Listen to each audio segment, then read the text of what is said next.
Sejam todos e todas muito bem-vindos. Meu nome é Anderson Silva e você está no canal Como Assim? E hoje trago para vocês um vídeo interessantíssimo falando sobre o acidente radiológico que aconteceu em Chernobyl, na usina de número 4. E é isso aí, sem mais delongas, bora lá, bora pro vídeo. Imagine um objeto tão letal que apenas permanecer na mesma sala que ele por 5 minutos garante a sua morte. Ele não se move, não respira, não faz nenhum som. Ele está parado no escuro, no fundo de um corredor de concreto destruído. Mas, se você apontar uma lanterna, verá uma massa negra, enrugada e vítrea, que se parece com a pata de um elefante gigante. Nos anos 80, se você olhasse para esse objeto por 1 minuto, as suas células... É bem provável que esse objeto, que foi denominado de pé de elefante ou pata de elefante, é um objeto extremamente radioativo, né? E com certeza, ficar ali mais ou menos uns 5 minutos já seria o suficiente para uma pessoa, ir à morte, se assim posso dizer. Cara, que bizarro, hein? começariam a se desfazer. Se ficasse 3 minutos, você vomitaria e seu cabelo cairia em tufos nas semanas seguintes. Se completasse 5 minutos, a sua medula óssea seria completamente destruída e nenhuma medicina na Terra poderia salvar a sua vida. Hoje vamos descer aos Realmente um porões do objeto pesadelo nuclear de extremamente Chernobyl radioativo. para investigar o objeto mais perigoso já criado pela humanidade. Não vamos falar de política soviética ou de generais. Vamos investigar a física extrema.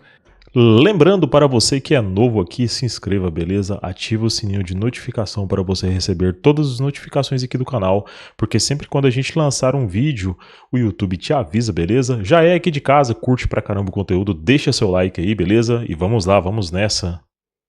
E a química do inferno. Vamos dissecar a pata de elefante e entender como um erro humano transformou urânio, metal e concreto, em uma lava alienígena que derreteu o chão e quase destruiu o continente europeu. Para entender a origem desse monstro radioativo, precisamos olhar para os instantes que se seguiram ao pior acidente industrial da história. Era a madrugada de 26 de abril de 1986. Na Ucrânia, o reator número 4 da usina nuclear de Chernobyl estava passando por um teste de segurança de rotina. Devido a uma série de decisões catastróficas dos operadores e a uma falha fatal no design soviético do reator, o sistema de resfriamento colapsou. A energia dentro do núcleo subiu dezenas de vezes, acima do seu limite máximo em questão de segundos. A água de resfriamento, que impedia o reator de derreter, ferveu instantaneamente. A pressão do vapor foi tão titânica que arrancou a tampa do reator, uma placa de aço e concreto que pesava mais de 1.000 toneladas, jogando-a no ar como se fosse uma tampa de panela. O núcleo do reator ficou exposto ao oxigênio da atmosfera, e foi aí que a química entrou em ação com uma fúria incontrolável. Diferente das usinas modernas ocidentais, o núcleo do reator de Chernobyl continha milhares de toneladas de blocos de grafite. O grafite era usado para moderar a reação nuclear, mas ele tem uma fraqueza. Sob altíssima temperatura e em contato com o ar, o grafite pega fogo. O coração do reator transformou-se em um vulcão a céu aberto, queimando a mais de 2.000 graus Celsius e lançando uma coluna de fumaça altamente radioativa diretamente para a estratosfera. Mas o que estava acontecendo debaixo daquele fogo era ainda mais aterrorizante. Sem a água para resfriar, os bastões de combustível nuclear começaram a derreter. Esses bastões eram compostos por pastilhas de dióxido de urânio, embaladas em tubos feitos de uma liga de zircônio. A 2.000 graus Celsius, o zircônio não apenas derrete, ele se torna reativo. Ele começa a reagir com os restos de vapor de água e oxigênio, gerando mais calor, e criando um ambiente químico onde a matéria sólida começa a se comportar como um líquido alienígena. As pastilhas de urânio derreteram e se misturaram com o zircônio em chamas. Em seguida, essa poça incandescente derreteu os blocos de grafite. Depois, ela começou a derreter os mecanismos de controle feitos de boro e prata. A areia que os helicópteros soviéticos jogavam desesperadamente lá de cima, na tentativa de apagar o fogo, caía nessa poça e derretia instantaneamente, transformando-se em vidro líquido. O que se formou no coração destruído de Chernobyl não era mais urânio, nem zircônio, nem areia. A mistura química de todos esses elementos criou uma nova substância, algo que não existe na natureza. Os cientistas dariam a essa matéria o nome de corium. O corium é literalmente a lava nuclear, uma massa pesada, extremamente densa e emissora de um calor e de uma radiação tão absurdos que nenhum material conhecido pelo homem consegue contê-la. Essa lava radioativa atingiu temperaturas superiores a 2.500 graus Celsius. Com esse calor infernal, ela começou a fazer algo que apavorou os engenheiros soviéticos. Ela começou a afundar. O corium começou a comer o chão do reator. O piso de concreto armado, projetado para suportar terremotos e explosões, estava derretendo sob o peso e o calor daquela lava densa. A reação química entre o corium e os silicatos do concreto gerou gases tóxicos e fez a massa se tornar ainda mais fluida, escorrendo pelas rachaduras do prédio como um magma negro e viscoso. Ele escorreu pelas tubulações de vapor, destruiu as válvulas de aço. O corium estava derretendo o prédio de cima para baixo, abrindo caminho para os porões escuros e úmidos da usina de Chernobyl. E enquanto essa estrela derretida descia lentamente pelas entranhas de concreto, os físicos nucleares em Moscou faziam cálculos no papel e percebiam que estavam diante de um cenário de aniquilação total. Porque logo abaixo dos porões para onde o corium estava escorrendo, havia tanques gigantescos. Esses tanques estavam cheios de água usada pelos bombeiros nos primeiros dias para tentar apagar o incêndio. Se a lava de corium, a mais de 2.000 graus, tocasse em milhões de litros de água fria, a água se transformaria em vapor em 1 milissegundo.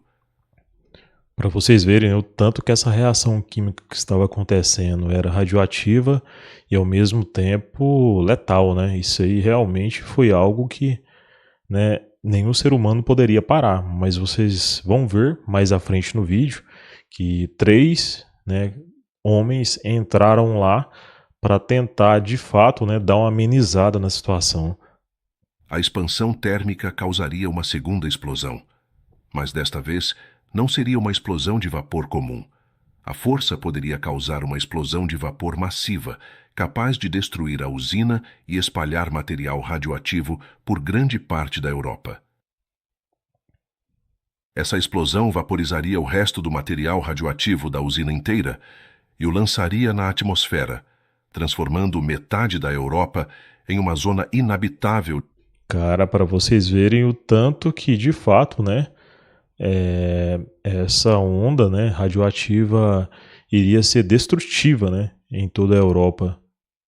Realmente é algo complicado, né?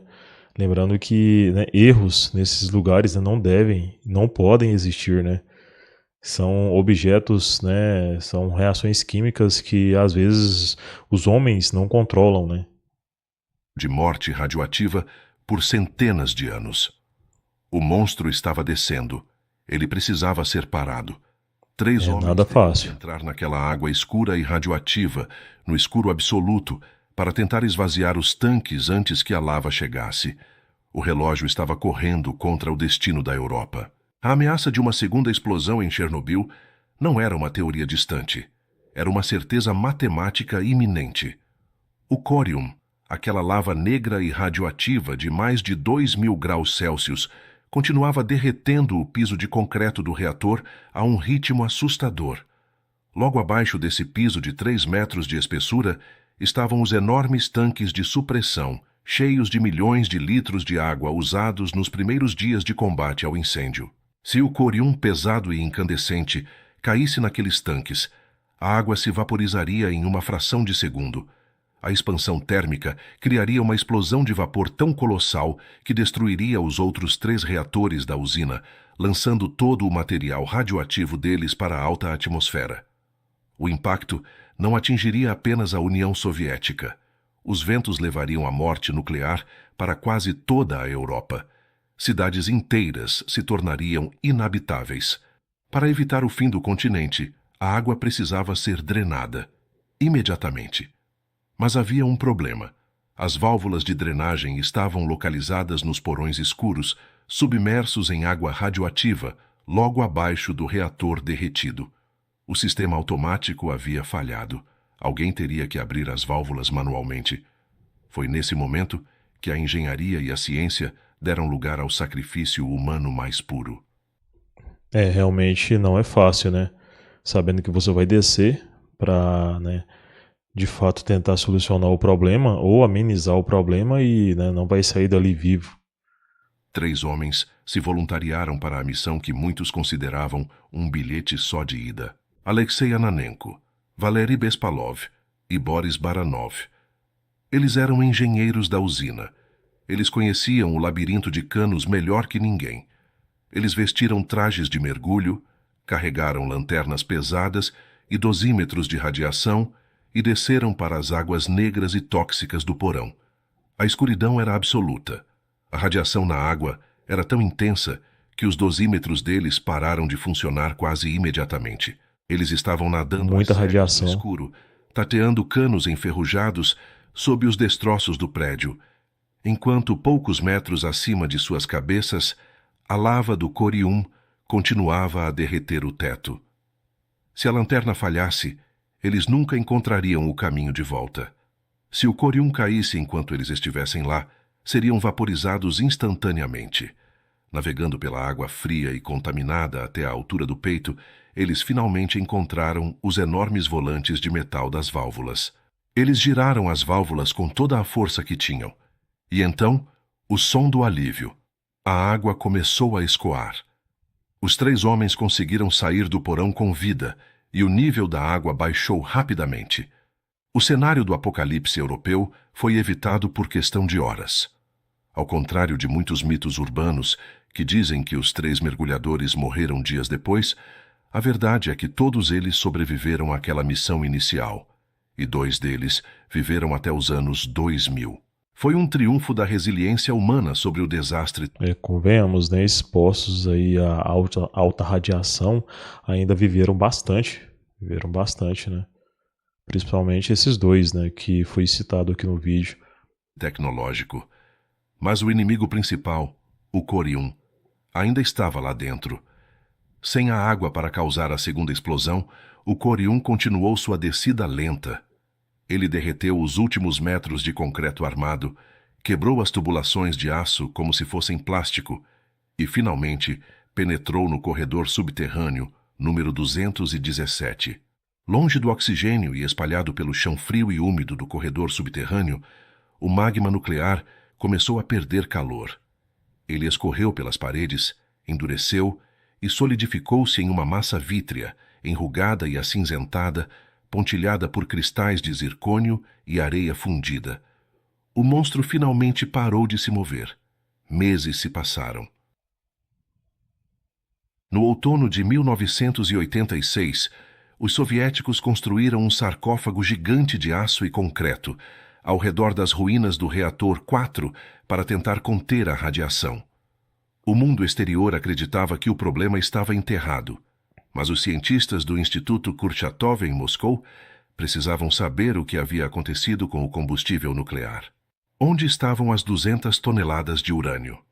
Eles enviaram equipes de inspeção, conhecidos como biorobôs, trabalhadores humanos substituindo máquinas, vestidos com pesados aventais de chumbo para explorar os corredores escuros e semidestruídos sob o reator. Eles usavam lanternas e câmeras. A radiação naqueles corredores ainda era absurdamente alta. Até que, em dezembro daquele ano, uma equipe entrou no corredor 217. O dosímetro deles começou a apitar em um frenesi ensurdecedor. A leitura pulou de dezenas para milhares de röntgens por hora. Eles estavam se aproximando de uma fonte de radiação tão forte que não podia ser apenas poeira ou detritos. No fim do corredor, bloqueando o caminho, eles encontraram uma formação bizarra. Parecia uma cachoeira de escória preta e brilhante, congelada no tempo. A base dessa massa era larga e rugosa. Olha só a foto disso, né? Realmente é algo assim que, né, surpreende, né, e ao mesmo tempo assusta, né, por causa do alto nível de radiação. Com estrias que lembravam assustadoramente a pele grossa e as dobras da pata de um animal gigantesco. Eles haviam encontrado o corium resfriado. Imediatamente, a massa ganhou o apelido que carrega até hoje, a pata de elefante. Pata de Os elefante ou pé cientistas de sabiam que elefante. não podiam ficar ali. A radiação que emanava daquele pedaço de vidro negro era de 10.000 roentgens por hora.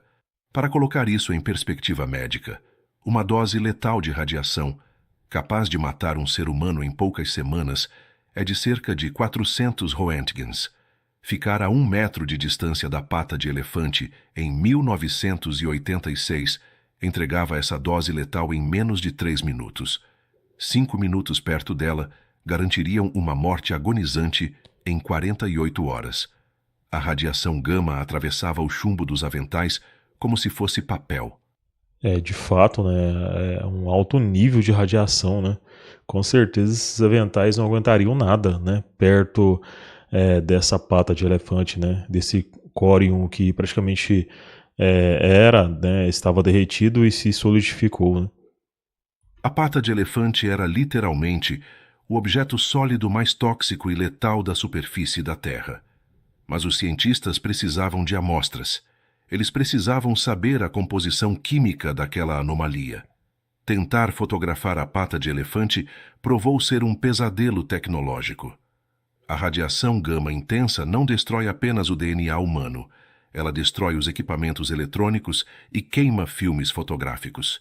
Quando os cientistas apontavam as câmeras para a massa negra, a radiação bombardeava o filme dentro da câmera, criando chuviscos, manchas brancas e exposições fantasmas nas fotos. As lentes pareciam derreter a luz. Eles tentaram mandar câmeras montadas em pequenos carrinhos de brinquedo com controle remoto para se aproximar da pata de elefante sem arriscar vidas. Mas os circuitos eletrônicos dos carrinhos fritavam com a radiação antes mesmo de chegarem perto o suficiente. A pata não permitia que máquinas se aproximassem. A solução soviética foi brutalmente analógica. Em vez de eletrônica, eles usaram força bruta. Um dos pesquisadores, Artur Korneyev, entrou no corredor usando um pesado traje de proteção. Ele se escondeu atrás de uma parede de concreto que servia como escudo parcial. Usando um espelho preso em uma longa haste de metal, ele refletiu a luz da lanterna em direção à pata de elefante. E com uma câmera amarrada a outra haste comprida, ele conseguiu tirar a primeira foto clara do monstro, mantendo-se a vários metros de distância, na esquina do corredor. A imagem que ele capturou é uma das fotografias mais aterrorizantes da história da ciência. Ela é granulada, cheia de falhas e ruídos causados pela radiação, destruindo o filme no exato momento do clique. É o retrato de um assassino invisível. Mas a foto também revelou um detalhe surpreendente. O chão e os canos ao redor da pata de elefante pareciam derretidos e integrados à massa negra. O corium havia engolido tudo o que tocou antes de endurecer. Mas fotografar não era o suficiente. O Instituto precisava de um pedaço físico da pata de elefante para analisar no laboratório. Eles precisavam saber quanto do urânio original estava preso ali dentro e se o material ainda estava sofrendo reações nucleares silenciosas que poderiam causar outra tragédia no futuro. A ordem foi dada. Quebrem um pedaço da pata de elefante e tragam para a superfície. Tirar uma foto da pata de elefante já havia custado a saúde de pesquisadores e derretido equipamentos, mas a ciência soviética exigia mais. O Instituto Kurchatov precisava de uma amostra física do corium. Eles precisavam saber exatamente quanto urânio estava contido naquela massa endurecida para calcular se havia risco de uma nova reação em cadeia espontânea ali no porão. A ordem era simples: quebrem um pedaço e tragam para o laboratório. Mas como você quebra o objeto mais radioativo e perigoso da Terra, que está no fundo de um corredor escuro e sem poder chegar perto dele? É bem provável que nessa época talvez as máquinas não poderiam ajudar tanto assim, né? Igual foi o caso da foto, né? Que teve que ser feito por uma pessoa e mesmo assim quase não deu certo, né? E é bem provável que talvez uma máquina não resolveria o problema de quebrar, né? Um pedaço, né, da pata de elefante, né? Para, né, ser estudada, né? Se assim posso dizer. A primeira tentativa foi usar a engenharia tradicional. Os cientistas montaram uma furadeira com uma broca de diamante presa a um longo carrinho sob rodas. Eles empurraram o equipamento pelo corredor até a ponta da broca encostar na pata de elefante. O operador, escondido atrás de uma parede de concreto a vários metros de distância, ligou o motor. A broca de diamante girou, encontrou a superfície negra e vítrea da pata e o resultado foi humilhante para a tecnologia humana. O motor da furadeira pifou. A broca não conseguiu fazer nem sequer um arranhão na superfície do córium. A massa não era apenas radioativa, ela havia fundido o urânio, o zircônio, o aço derretido e a areia de quartzo em uma liga cristalina cuja dureza superava o aço temperado. A pata de elefante era impenetrável. O tempo estava correndo e a radiação destruía as engrenagens das máquinas que tentavam se aproximar. Foi então que os cientistas tomaram uma decisão que beira o absurdo cômico, mas que revela o desespero da situação. Se a broca de diamante não funcionava, eles usariam a força bruta da balística militar soviética. Eles chamaram um atirador do exército, entregaram-lhe um fuzil de assalto AK-47 e o posicionaram atrás da parede de proteção no corredor. O soldado mirou cuidadosamente na massa negra através de um espelho e apertou o gatilho. Os tiros de fuzil ecoaram pelas ruínas úmidas do reator 4. As balas de alto calibre, viajando a mais de 700 metros por segundo, atingiram a pata de elefante com força total. A violência cinética finalmente venceu a química do corium. O impacto estilhaçou pequenos fragmentos da superfície vítrea. Usando hastes longas, os cientistas conseguiram recolher esses estilhaços preciosos e correram para a superfície. A cirurgia balística havia funcionado. Quando esses fragmentos foram analisados nos laboratórios selados em Moscou, os resultados revelaram a anatomia do monstro. A pata de elefante era composta majoritariamente por dióxido de silício, vidro derretido vindo da areia e do concreto, misturado com pequenas, mas letais, porcentagens de urânio, titânio, zircônio e outros isótopos radioativos de meia-vida longa. Os cálculos mostraram que não havia perigo de uma nova explosão nuclear ali no porão. O urânio estava diluído o suficiente no vidro para não atingir a massa crítica. O mundo podia finalmente respirar um pouco mais aliviado. A pata não iria explodir, ela apenas mataria quem ousasse chegar perto. Mas a história do corium de Chernobyl não... Então, de fato, acho que eles pensaram, né, em criar, né, uma proteção para esse lugar, né, para não deixar com que a radiação espalhasse. E foi bem complicado, né, conseguir esse pedaço. Ainda bem que deu certo, né, esse método que usaram. Congelou nos anos 80. O objeto mais letal da Terra está envelhecendo, e o seu envelhecimento traz um novo tipo de terror para a engenharia moderna. Se você pudesse entrar naquele corredor escuro hoje, quase 40 anos após o acidente, o que você veria não seria mais aquela massa lisa, negra e sólida que resistiu a uma broca de diamante. A pata de elefante está morrendo de dentro para fora. A Ainda intensa bem. radiação que ela emite há décadas não afeta apenas a biologia humana. Ela destrói a própria estrutura química do córium. A energia aprisionada dentro do vidro está quebrando as ligações moleculares da massa. A pata de elefante começou a rachar, a descascar e a se esfarelar. Ela está se transformando em poeira, e a poeira é o inimigo mais formidável da contenção nuclear. Enquanto o corium era um bloco sólido de vidro pesado, a radiação estava presa ali. Ela emitia raios gama letais, mas o material radioativo físico, os átomos de urânio e césio, não voava pelo ar. Você só morria se chegasse perto. Mas agora que a pata de elefante está virando pó, a situação mudou.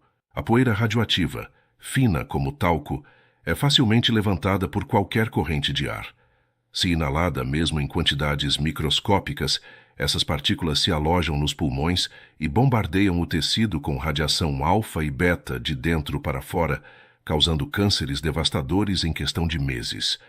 Nos anos 2000, o velho sarcófago de concreto construído pelos soviéticos em 1986 estava caindo aos pedaços. A chuva entrava pelas rachaduras do telhado e caía diretamente nos porões, tocando a pata de elefante e criando poças de água altamente radioativa. Havia um medo real de que, se o velho telhado desabasse, a nuvem de poeira radioativa gerada pela pata se esfarelando pudesse escapar para a atmosfera europeia novamente. Foi por isso que um consórcio internacional gastou bilhões de euros para construir o New Safe Confinement, o novo confinamento seguro, um gigantesco arco de aço brilhante que foi deslizado por cima de toda a estrutura antiga em 2016. É a maior estrutura móvel já construída pela humanidade, desenhada para selar o reator e a pata de elefante por mais 100 anos. Dentro daquele arco escuro, a pata continua seu processo lento de desintegração. Hoje, o nível de radiação ao redor dela caiu significativamente. O que antes matava em 5 minutos, hoje talvez exija que você fique ali por 1 hora para receber uma dose letal. Ainda é absurdamente perigoso, mas a fúria inicial diminuiu. A pata de elefante não é apenas lixo nuclear. Ela é o monumento não intencional da era atômica. Uma massa informe nascida no instante em que a nossa tecnologia falhou e a física extrema assumiu o controle. Ela nos lembra que, quando dividimos o átomo, criamos materiais que a Terra nunca viu e que não sabemos como destruir. Nós não dominamos o fogo nuclear em Chernobyl. Nós apenas... Talvez seja um dos grandes problemas, né? Ou seja, criar algo que você sabe que não tem como você destruir depois. Talvez, né, seria importante nem sequer criar, né? Mas, né, foi uma decisão e toda decisão gera uma consequência. O trancamos em um porão de concreto, atiramos nele com um fuzil e agora esperamos que o aço do novo sarcófago não enferruje antes que a radiação esfrie. E isso levará milênios. E é isso aí, pessoal. Espero que vocês tenham gostado. Não esqueça, é novo aqui no canal, curte pra caramba o conteúdo. Inscreva-se aí no canal, beleza? Ative o sininho de notificação para você receber todas as notificações aqui do canal, porque sempre quando a gente postar o vídeo, né, colocar um vídeo novo aqui no canal, o YouTube já te avisa, beleza? Não esqueça, já é daqui, curte pra caramba, gosta dos vídeos, deixa seu like aí, beleza? Pra dar uma força pra gente. Não esqueça, tem vários vídeos interessantes aqui no canal, né? Terminando esse aqui, assiste o próximo que eu tenho certeza que vocês vão gostar. E é isso aí, pessoal. Vou indo nessa. Não percam o próximo vídeo que vai estar muito interessante também. Valeu e falou!